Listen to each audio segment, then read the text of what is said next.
മത്തായിയുടെ സുവിശേഷം 15 അധ്യായം 21 മുതൽ വാക്യങ്ങളിൽ കാനാൻകാരി സ്ത്രീയെ നാം ഈ സുവിശേഷ ഭാഗത്ത് നാം കാണുന്നു.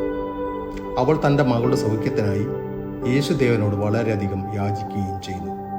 എന്നാൽ യേശു ആ സ്ത്രീയെ ഒരു നായിക്ക് സമമായി സാമ്യപ്പെടുത്തുകയും ചെയ്തു. എന്നാൽ പോലും ഈ സ്ത്രീയുടെ വിശ്വാസം കണ്ട്, സ്ത്രീയെ, നിന്റെ വിശ്വാസം വലുതാണ്, നീ ആഗ്രഹിക്കുന്ന പോലെ സംഭവിക്കട്ടെ എന്ന് തൻ്റെ മകൾ യേശു തമ്പുരാൻ സൗഖ്യപ്പെടുത്തുന്നു. സ്നേഹമുള്ളവരെ, നാം എത്രത്തോളം നമുക്ക് വിശ്വാസമുണ്ട് എന്ന് ഈ സുവിശേഷ ഭാഗത്തിൽ കാനാൻ സ്ത്രീ നമ്മോട് ചോദിക്കുന്നു. ഒരിക്കൽ ഒരു ഗ്രാമത്തിൽ മഴയ്ക്ക് വേണ്ടി പ്രാർത്ഥിക്കുവാൻ ഗ്രാമവാസികൾ ഒന്നിച്ചുകൂടി. ആ പ്രാർത്ഥന അവസാനിപ്പിച്ച് അവർ തിരികെ പോരുമ്പോൾ ആ വെയിലത്ത് ഒരു ബാലിക മാത്രം ഒരു കുടയുമായി വന്നത് അവരുടെ ശ്രദ്ധയിൽപ്പെട്ടു. അവരുടെ കൗതുകത്തിന് മറുപടിയായി ആ ബാലിക പറഞ്ഞു, നാം മഴയ്ക്ക് വേണ്ടി പ്രാർത്ഥിക്കാനാണ് വന്നത്, ഇത് മഴ പെയ്യുമ്പോൾ ചൂടാനുള്ളതാണ്.